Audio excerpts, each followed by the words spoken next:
त्यांनी म्हटलं की एक लोकनेता यामधून हरपलेला आहे। खरं तर महाराष्ट्रामध्ये असे लोकनेते खूप कमी आता राहिलेले आहेत। तर त्यामध्ये एक अजित पवार होते ज्यांचं भाषण ऐकण्यासाठी प्रचंड गर्दी व्हायची, ज्यांचा अर्थसंकल्प सादर करत असताना सुद्धा मिश्किल स्वभाव दादांचा नेहमीच दिसला होता। शेरो शायरी आपल्या सगळ्यासमोर आली होती। लाडकी बहीण योजनेच्या निमित्तानं दादांचा गुलाबी रूप जे आहे ते देखील सगळ्यांच्या समोर या ठिकाणी आलेलं होतं। दादा काहीसे मवाळ झाले होते त्या सगळ्यानंतर। 2024 मधल्या निवडणुकानंतर दादा खरंच खूप मवाळ झाले होते, नाहीतर त्याआधी कार्यकर्त्यांना दटावणं, अधिकाऱ्यांना दटावणं असं दादा करायचे। मात्र त्यामध्ये सुद्धा त्यांचं प्रेम, त्यांची एक शिस्त पाहायला मिळत होती। दादांच्या स्वभावाचे अनेक पैलू जे आहेत ते संपूर्ण महाराष्ट्राने पाहिलेले आहेत। यामध्ये त्यांचा स्पष्टवक्तेपणा आला, त्यांचा मनमोकळा स्वभाव आला, अथक मेहनत करणारा नेता म्हणून त्यांची ओळख आली। एवढंच नाही तर प्रशासनावर हुकूमत असलेला नेता असे अजित पवार। खरं म्हणजे अतिशय मनाला वेदना देणारी आणि मनाला चटका लावून जाणारी ही अतिशय दुर्दैवी घटना आज महाराष्ट्रात घडली आहे। खरं म्हणजे असं कोणाच्या स्वप्नातही वाटलं नसेल की अजितदादा एवढ्या लवकर आपल्यातून जातील। ही महाराष्ट्रासाठी अतिशय दुःखद आणि दुर्दैवी घटना अजितदादांच्या जाण्याने झालेली आहे। बहुत दुखी हूँ, व्यथित हूँ। एक राजनीतिक नेता, सही बोलो तो आदरणीय उद्धव जी बाळासाहेब ठाकरे जब राज्य के मुख्यमंत्री थे, पहचान तो पुरानी थी, मैं भी विधायक था, लेकिन जब वो उद्धव जी ठाकरे साहब के सरकार में आए और सरकार में उप मुख्यमंत्री थे, अर्थ मंत्री थे, तब नजदीक आना हुआ, मिलते रहे। एक दिलदार पारदर्शी इंसान, ऐसे इंसान जब राजनीति में खो जाते हैं तो बहुत बड़ा दुख होता है। आज जो कुछ पुणे में खास करके उनके क्षेत्र में प्रगति दिखती है, उसमें उनका बड़ा योगदान है। हमारे आदरणीय शरद पवार साहब के आशीर्वाद से उनका बड़ा योगदान है। वह ऐसे व्यक्ति को खोना बहुत बुरा लगता है। कैसे होता है, हवाई जहाज उड़ गया। महाराष्ट्राकरता आजचा दिवस हा अतिशय कठीण दिवस आहे, कारण अशा प्रकारचं नेतृत्व तयार व्हायला अनेक वर्ष लागतात आणि ज्यावेळी महाराष्ट्राच्या विकासामध्ये अतिशय महत्त्वपूर्ण योगदान ते देत होते, अशा काळामध्ये त्यांचं निघून जाणं हे अविश्वसनीय आहे, मनाला चटका लावणारा आहे। माझ्याकरता तर वैयक्तिक एक दमदार आणि दिलदार अशा प्रकारचा मित्र या ठिकाणी सोडून गेलेला आहे। महाराष्ट्रामध्ये आज शासकीय सुट्टी आम्ही घोषित केलेली आहे आणि त्यासोबत 3 दिवसाचा दुखवटा देखील जाहीर करण्यात आलेला आहे। पुढच्या सगळ्या बाबींची कल्पना ही आपल्याला लवकरच देण्यात येईल।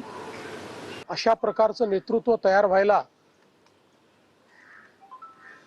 अनेक वर्ष लागतात आणि ज्यावेळी महाराष्ट्राच्या विकासामध्ये अतिशय महत्त्वपूर्ण योगदान ते देत होते, अशा काळामध्ये त्यांचं निघून जाणं हे अविश्वसनीय आहे, मनाला चटका लावणारा आहे।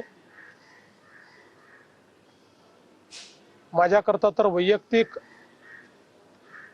एक दमदार आणि दिलदार अशा प्रकारचा मित्र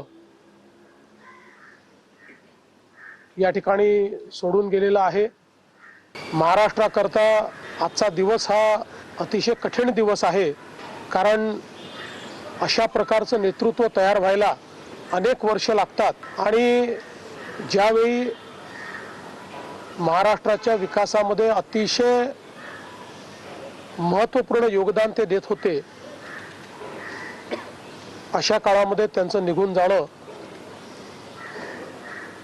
हे अविश्वसनीय आहे, मनाला चटका लावणारं आहे.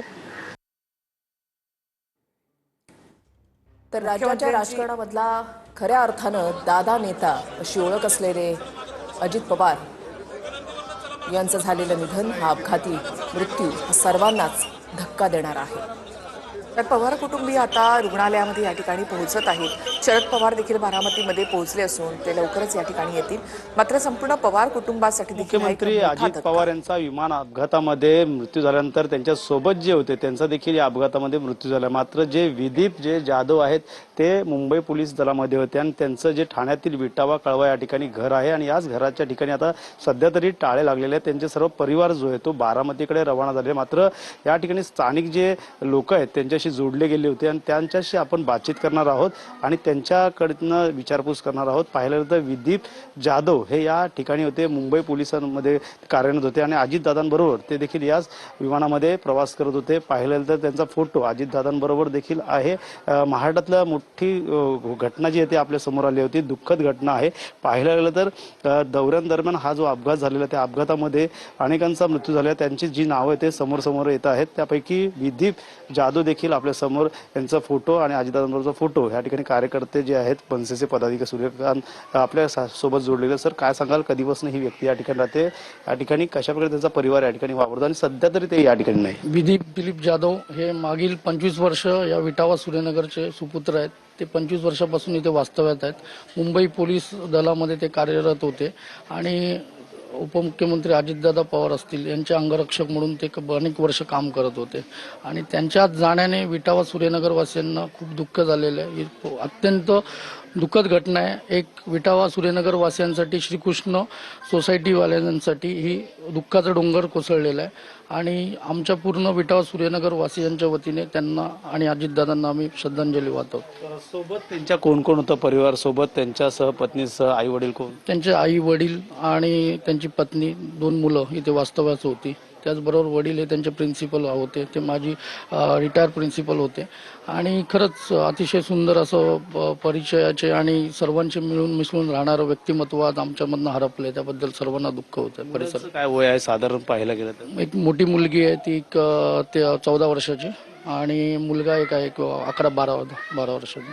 ताई, तुम्ही कधीपासून ओळखतात? अजित पवार यांच्यासोबत आणखी 5 जणांचा या अपघातामध्ये मृत्यू झालेला आहे.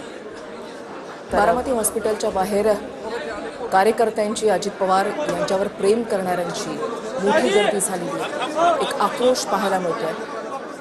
आज सकाळी वाऱ्याच्या वेगानं ज्यावेळेला ही बातमी पोहोचली की अजित पवार यांचं अपघाती निधन झालंय, त्यानंतर संपूर्ण बारामतीच नव्हे तर महाराष्ट्रावर दुःखाचं सावट पसरलं.